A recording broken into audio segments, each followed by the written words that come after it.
Le matériel est stocké, nous n'avons plus à travailler. Le personnel est au chômage. La banque nous poursuit. J'ai des difficultés. Même mon bureau est sans électricité. Le bureau est sans électricité. Ils ont coupé le courant. Ils nous empêchent de travailler.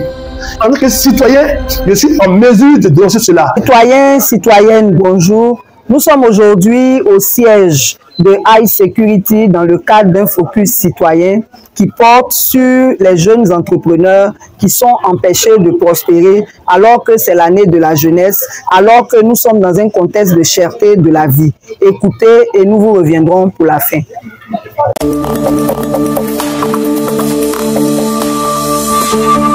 Je m'appelle Monsieur Émile Messou, je suis opérateur économique. Je vais un peu exposer la situation que je traverse et que je la vis depuis le 2 septembre 2022. Je suis au chômage, moi et mon personnel. Pour entrer dans le vif du sujet, aux alentours des années 2015, au vu quand même des difficultés que traverse notre pays et tout, il fallait quand même innover. Donc moi, je suis rentré dans le domaine de la sécurité et pour innover, j'ai abordé plutôt le volet de l'escorte de convois funéraires. Et sans mentir, je suis quand même l'un des initiateurs et je suis le pionnier dans ce domaine-là. C'est vrai qu'à l'époque, ça se faisait, mais avec les personnalités. Quand par exemple, il y avait une autorité qui mourait, ou bien il y avait une autorité de policière ou voire gendarme, par mesure de port d'armes, de corps d'armes, les gars sollicitaient la police. Mais moi, je l'ai fait de manière ouverte, afin que tout citoyen lambda puisse bénéficier de nos services.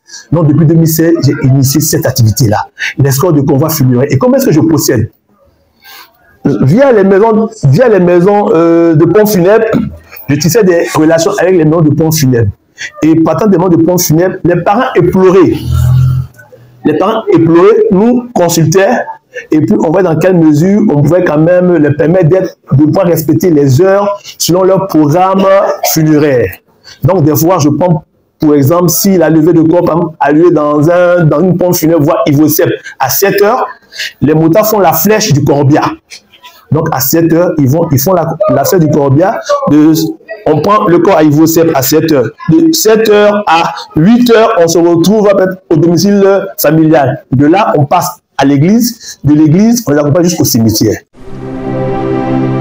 Voici un peu comment est-ce que l'activité se passe. Maintenant, cette activité-là, que nous la faisons, nous ne nous suffisons pas en policier, puisque nous sommes une escorte privée. Donc, dans l'exercice de nos fonctions, on respecte les feux tricolores. Si par exemple, pendant notre escorte, on a eu au feu, que le feu passe au rouge, les motards s'arrêtent. Une fois que le feu passe au vert, on continue.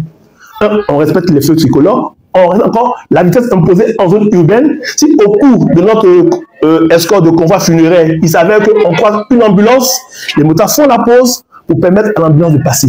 Pareil aussi, si on croise aussi un portail aussi officiel, on fait la pause pour permettre de passer. Donc, on intervient juste à quel niveau? Souvent, il s'avère que dans le tronçon, les voies soient embouteillées. Donc, on permet quand même de créer la fluidité voie routière pour permettre aux parents éplorés d'être dans le respect des heures des programmes fixés selon leur programme funéraire. Et il s'avère que cette activité est beaucoup appréciée et fort appréciée quand même des parents qui nous ont plusieurs fois sollicités. Et comme référentiel, on a par exemple certaines institutions qui nous sollicitent, qui sont la BAD, les sénateurs, et parfois même il y a des corps habillés, des policiers, des gendarmes, voire même des députés qui nous sollicitent pour pouvoir quand même faire leur escorte funéraire, question de rendre un dernier hommage à leurs défunts. Donc voilà comment est-ce que nous exerçons depuis 2016. On a commencé avec une moto, c'était vraiment très pénible, très difficile. Je me suis battu hors et âme. Par la grâce de Dieu, l'activité a commencé à prendre de l'ampleur. Comme tout entend, le premier jeudi 1er septembre, le 1er septembre, je reçois un coup de fil aux alentours de 9h-10h par le commissaire Koulibaly de la préfecture de police, soit disant que M. Messou, que vous êtes convié, que vous êtes convoqué à la préfecture de police, il fallait vous rendre là-bas le vendredi à quelle heure? Autour de 10h. Je dis, ok, il n'y a pas de problème. Donc le vendredi 2 septembre 2022, je me rends au sein de la préfecture de police. Il me dit, M. Messou, que vous nous faites une concurrence déloyale. J'ai dit, mais moi, j'ai quel moyen pour pouvoir concurrencer la police? pour des motos que j'appelle et puis j'essaie de travailler avec, j'ai quels moyens?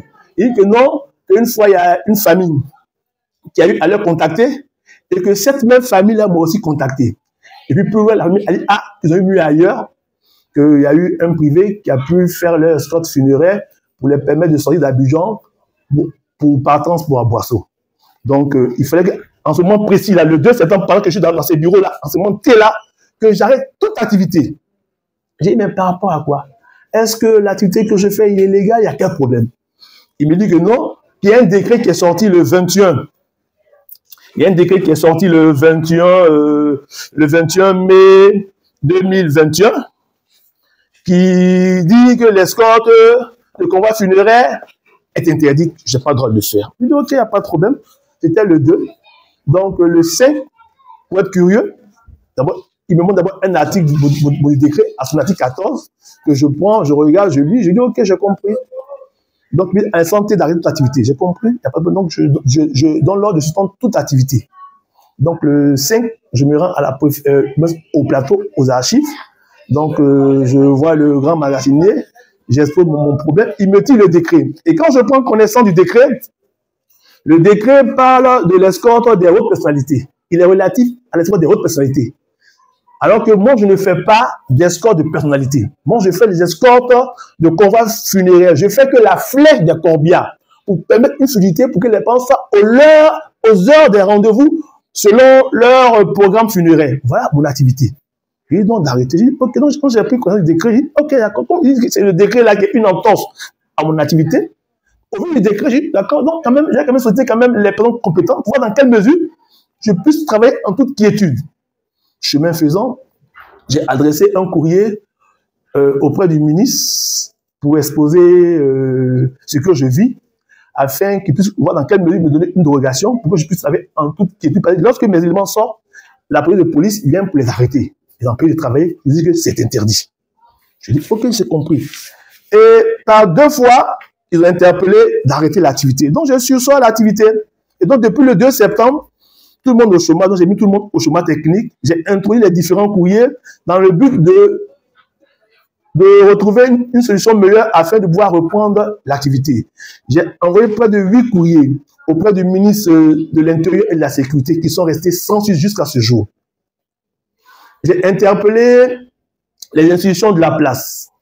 J'ai envoyé aussi un courrier aussi auprès du Conseil d'État, le Conseil national des droits de l'homme. J'ai touché aussi le ministère de la bonne gouvernance de la lutte contre la corruption. J'ai touché un peu partout. J'ai touché aussi le ministère de l'économie et des finances pour leur interpeller sur ce que je vis tout et tout. Tout s'est soldé sans suite. Et tous les efforts que j'ai entrepris sans suite. J'ai dit, ok, j'ai entendu. Et je regarde plus loin. Je vois que l'activité dont on me dit que je dois la sursoir, que je dois plus entreprendre dans cette activité, que cette activité-là devient l'activité de la préfecture de police. Donc, du coup, moi, ça m'interroge. Je m'interroge, mais qu'est-ce qui ne va pas? Et je regarde, les vendredis et samedis, les motos de la préfecture de police servent d'escorte de convoi funéraire. Donc, j'ai dit, il faudrait que néanmoins, je puisse avoir des preuves. Donc, il y a certains clients, certains parents qui avaient l'habitude de me solliciter, sont venus vers moi, qui m'ont sollicité. Je dis, bon, d'accord, j'ai compris, mais moi, j'ai essayé quand même de vous mettre en contact avec certaines personnes qui le font. Donc, je rentre en contact avec la police de police, à le biais du lieutenant Diarra. Donc, j'expose le problème, et il n'y a pas de problème de les faire venir. Donc, ces parents-là, je les amène vers eux. Et effectivement, pour preuve, les parents sont allés, moyennant, il a demandé à ce que je fasse une requête qu'on puisse adresser au préfet pour permettre l'autorisation. Je dis, ok, donc j'ai fait la requête. Quand la requête a été faite, ils m'ont demandé, est-ce que... Je dis, bon, d'accord, mais quelles sont les conditions? Il faudrait qu'on paye de l'argent. Je dis, ok, il n'y a pas de problème, on paye combien? Ils ont dit les différents montants qu'il faut payer. J'ai fait payer les montants. Et quand j'ai payé, j'ai demandé à obtenir un reçu. Sauf ma surprise.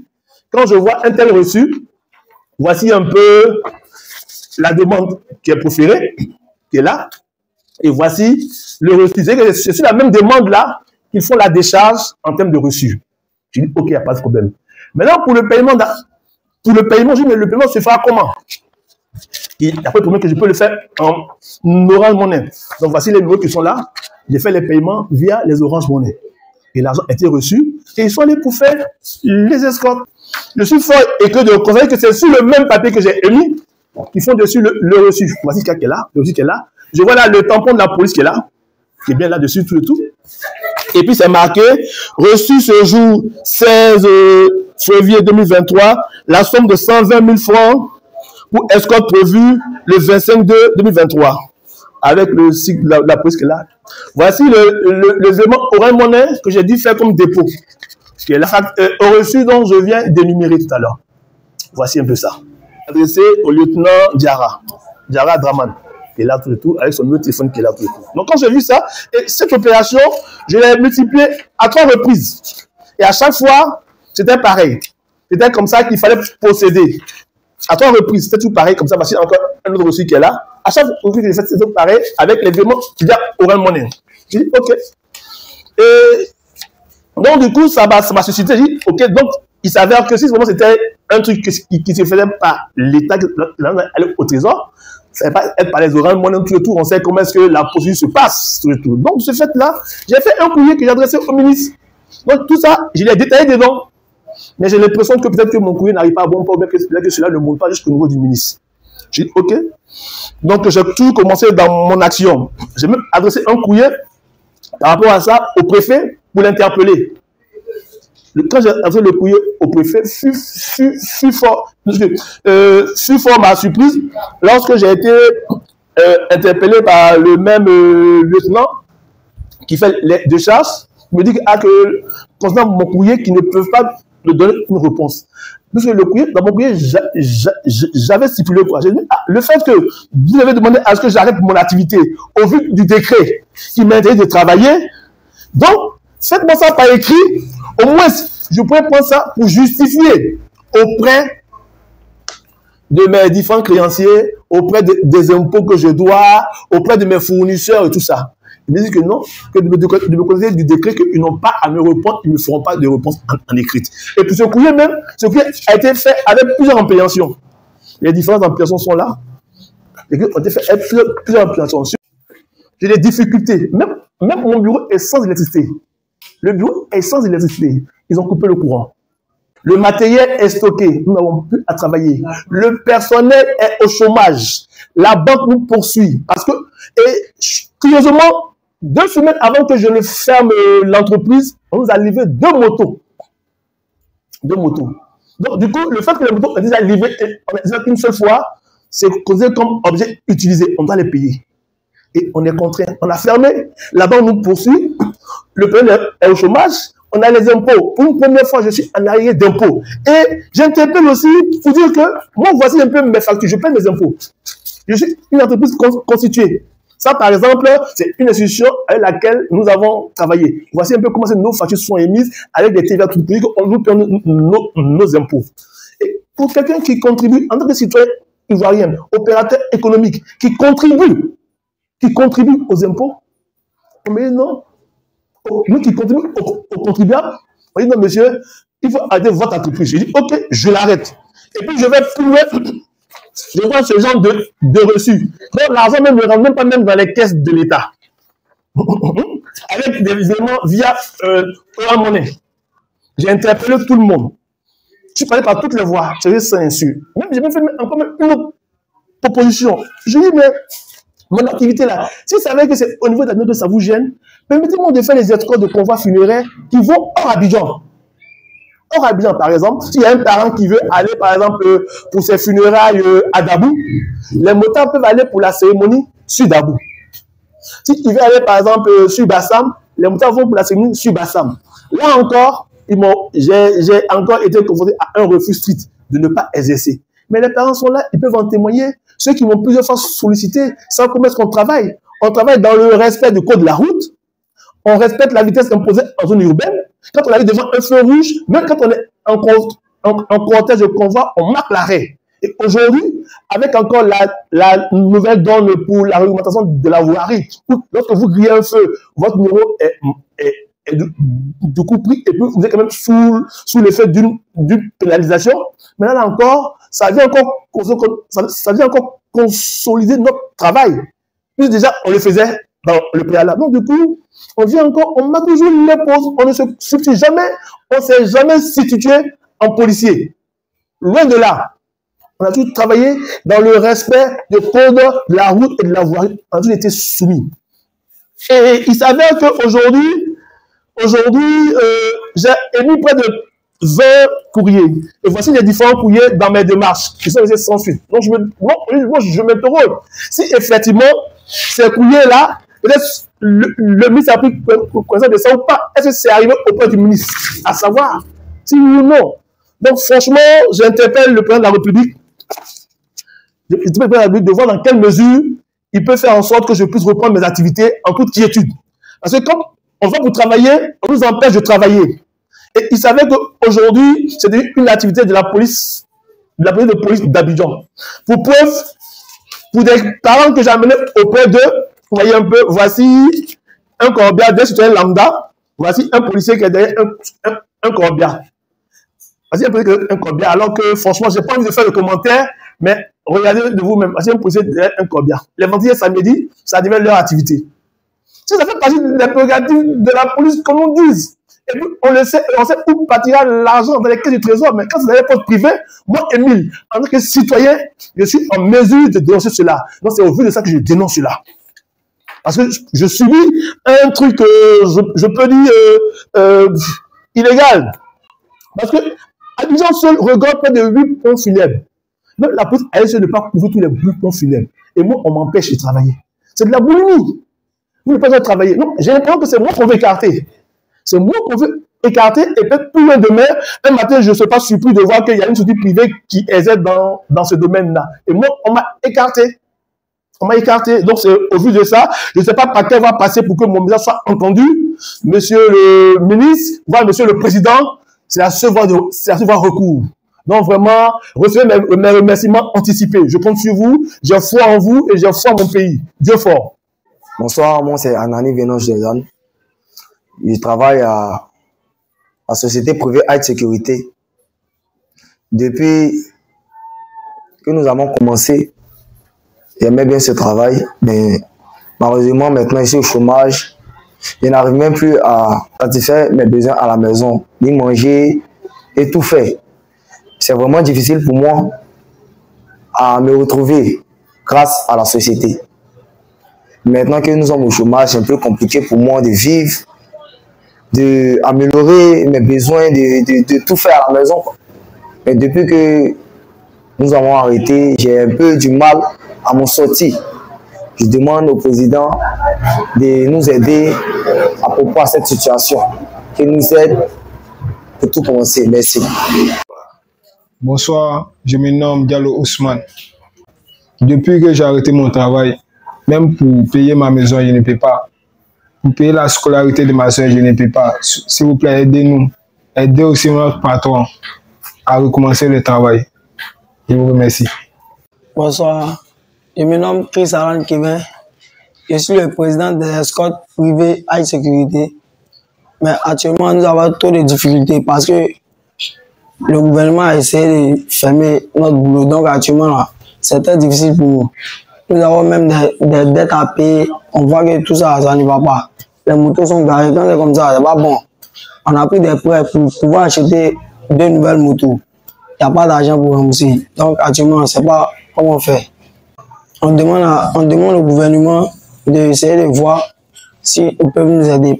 Parce que pour le moment, c'est très difficile pour nous. Hein. Nous avons trop de trucs, des factures d'eau, du courant, tout ça. Il n'y a plus d'électricité même dans la société. Essayez de voir un peu. Bon, moi, je me nomme M. Kamaraté Suleiman. M. Messou est un ami de longue date et il nous a, en tout cas, il m'a sollicité toujours notre aide. Et c'est cette aide-là, de temps en temps, en tout cas, on lui apporte. Surtout dans le domaine financier, on vient faire l'analyse, voir comment il doit faire des achats pour ne pas être en porte-à-faux avec l'administration fiscale. Donc aujourd'hui, ce qu'il traverse comme difficulté, en tout cas, j'en appelle à la responsabilité du chef de l'État pour que vraiment il puisse trouver de voir une dérogation pour que le monsieur puisse travailler correctement et payer ses impôts et que ses employés aussi puissent être en activité.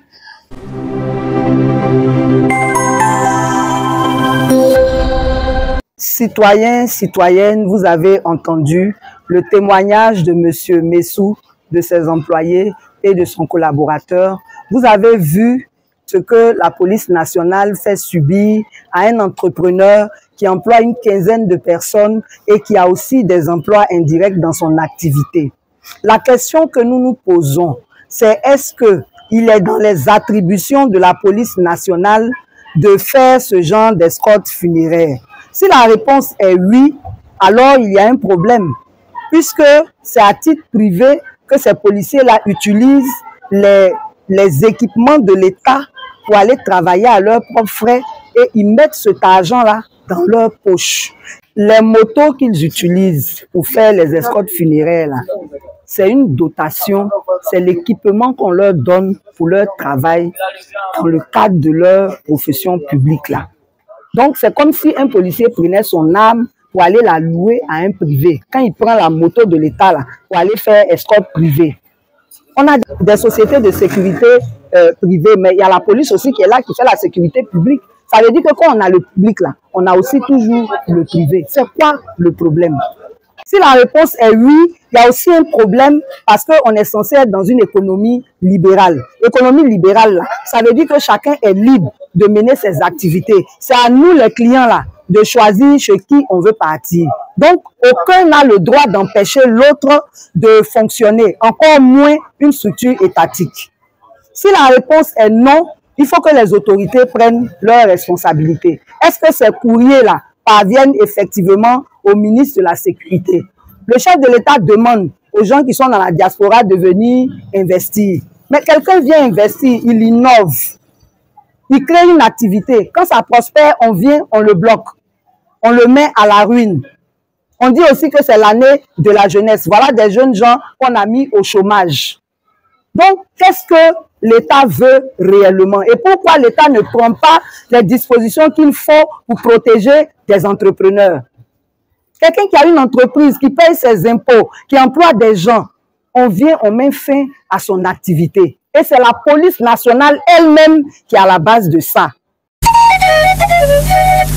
Nous voulons donc interpeller le président de la République, travailler à créer les conditions d'une libre concurrence réelle, effective, qui fasse que tous les jeunes entrepreneurs puissent s'épanouir, d'interpeller le ministre de la Sécurité, de faire en sorte que cette activité-là puisse reprendre. Que nous, là, on vienne faire un focus pour dire le président est intervenu, voilà, l'activité a repris. Vous avez entendu M. Messou, il a encore confiance en notre système. Tout ce qu'il espère, c'est qu'on le rétablisse dans ses droits. Maintenant, cette activité-là, si elle est vraiment réprimée ou bien répréhensible, c'est pas à la police aussi de la faire. Le décret parle des personnalités. Donc, si personne n'a le droit d'escorter les civils, il faut que ça le soit pour tout le monde. C'est ça qu'on appelle l'égalité des chances aussi. Donc, vraiment, nous espérons que nos autorités vont réagir et nous vous donnons rendez-vous pour un prochain focus.